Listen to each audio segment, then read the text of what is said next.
नमस्कार, स्वागत है आपका धर्म के प्रवाह में। और धर्म के प्रवाह में हम उस गंगा में गोते लगा रहे हैं जो ज्ञान की कई समानांतर धाराओं को लेकर आई है, और इसी धारा में हम डूबेंगे। और अब हम बात करेंगे निरंजनी अखाड़े के महामंडलेश्वर स्वामी प्रेमानंद जी से।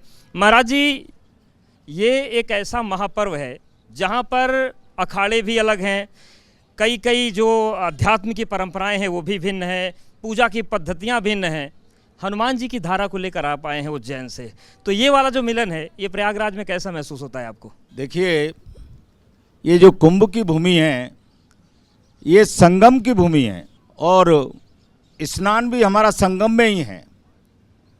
तो इस भूमि का जो मूल अर्थ है वो अनेकता में एकता है, और अनेकता में एकता जहाँ है वहीं सनातन है, क्योंकि सनातन हमेशा प्रेम का ही संदेश देता है, और प्रेम के संदेश को प्रवाह करने का कार्य एबीपी न्यूज़ ने धर्म प्रवाह के रूप में किया है। प्रवाह का अर्थ है कि जो सतत बहता रहे, जिसमें सतत आनंद हो, और ऐसा संसार में अगर कोई शब्द है तो वो है सनातन। सनातन शब्द ही आदिकाल से था, आदिकाल से है, और सदैव रहेगा भी। महाराज जी, आप बोल रहे हैं कि प्रेम का प्रवाह हो रहा है, लेकिन आप लोगों पर यह आरोप लगा है कि आप लोग महाकुंभ वक्फ की ज़मीन पर करवा रहे हैं बिना अनुमति के। देखिए, मैं पहले भी आपके चैनल पर ये बात कह चुका हूँ कि ये अफ और बफ ये अभी कुछ दिनों से ही बने हैं, और कुंभ का इतिहास आदिकाल से है। जब से सनातन संस्कृति बनी 2515 वर्ष पहले अखाड़े बने, और अखाड़ों के पहले भी अनेक ग्रंथों में इस संगम पर स्नान की बात गोस्वामी तुलसीदास जी ने कहा, देव दनुज किन्नर नर श्रेणी, माने अनेकता में एकता का संदेश गोस्वामी तुलसीदास जी ने तो 500-600 वर्ष पहले कह दिया। और रामायण जो है वो तो भगवान शिव की वाणी है। तो और जिनको कहते हैं आदि देव, माने जिनका कोई उदय और अंत दोनों ही नहीं है। तो जिनका कोई उदय नहीं है, जिनका कोई अंत नहीं है, उन्होंने जो बात कही उसको गोस्वामी तुलसीदास जी ने आगे बढ़ाया, और ये अफ और बफ 25 और 50 वर्ष पहले बने हैं, तो इनकी भूमि कहाँ से हो जाएगी? तो अब कुछ लोग हैं, मैं वैसे इस बात का प्रश्न का उत्तर देना भी मैं उचित नहीं समझता, क्योंकि ऐसे लोगों की बात को मैं कभी सीरियस नहीं लेता। लेकिन अगर आप कोई दावा करते हैं तो आप कोर्ट पहुंचते हैं, अगर वो लोग कोर्ट पहुंचे तो ये लड़ाई स्वीकार्य है आपको? देखिए, मुझे तो नहीं लगता कि कोर्ट पहुंचेंगे, क्योंकि आज तक ये लोग सिर्फ चिल्लाते हैं पर कोर्ट तो कभी नहीं पहुंचे। अगर कोर्ट पहुंचेंगे तो देखा जाएगा। ठीक है, ये दावों की बात हो गई महाराज जी। अब एक सवाल ये है कि हम जब कुंभ की बात करते हैं, कुंभ की परंपराओं की बात करते हैं, शंकराचार्य का जिक्र हर जगह होता है कि आदि शंकराचार्य ने परंपरा को शुरू किया, उन्होंने बनाया, अखाड़े बनाए, नागा बनाए, महामंडलेश्वराचार्य महामंडलेश्वरों की परंपरा बनाई। लेकिन शंकराचार्य इस कुंभ से कहाँ गायब हो गए? हमें किसी परंपरा में दिखते नहीं। सरकार अगर बैठक करे तो अखाड़ों के साथ करे, सरकार बैठक करे तो आप महामंडलेश्वरों के साथ करें। शंकराचार्य कहाँ गायब हो गए? देखिए अवधेश जी, मैं शंकराचार्य हूँ नहीं, और मेरा विषय ये है नहीं। तो मुझे लगता है कि एबीपी न्यूज़ का बहुत बड़ा मैनेजमेंट है, बहुत बड़ा नेटवर्क है। तो इस प्रश्न का अगर उत्तर शंकराचार्य जो अपने आप को कहते हैं उनसे लिया जाए तो ज़्यादा उचित होगा कि वो क्यों गायब हो गए हैं।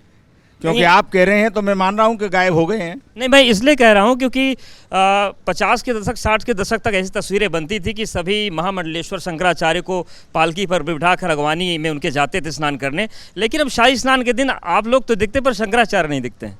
देखिए, ऐसा नहीं है।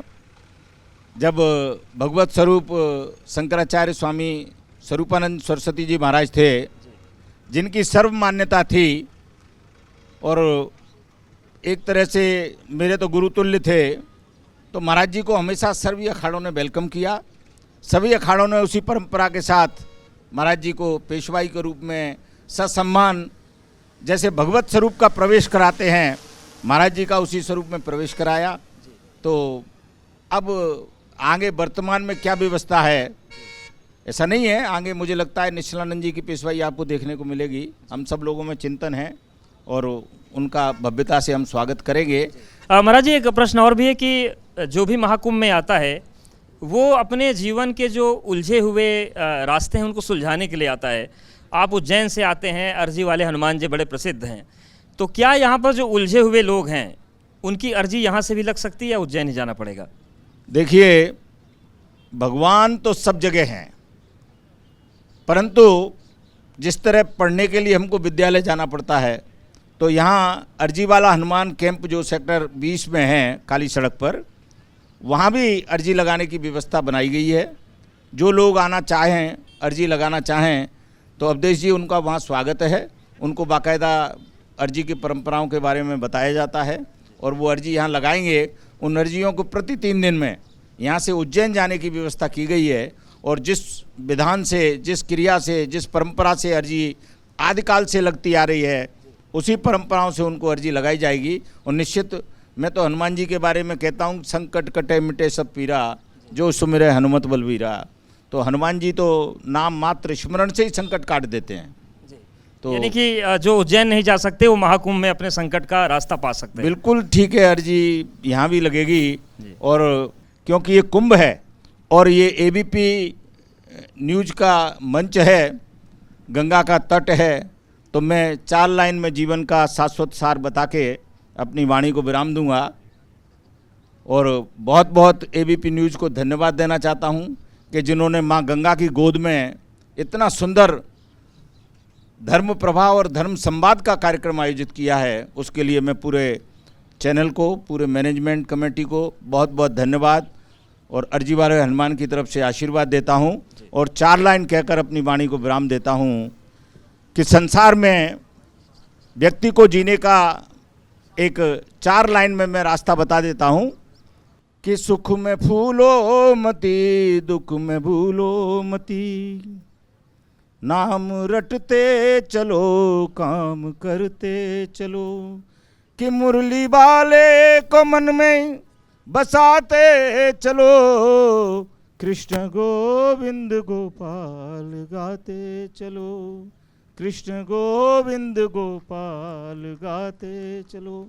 जीवन ऐसा हो, बिल्कुल ऐसा जीवन हो और निश्चित तौर से लोग मार्गदर्शन लेंगे। बहुत धन्यवाद महाराज जी हमारे साथ जुड़ने के लिए और हमारे मंच पर आने के लिए। बहुत धन्यवाद आपका। बहुत बहुत धन्यवाद, बहुत बहुत आशीर्वाद। जय नारायण।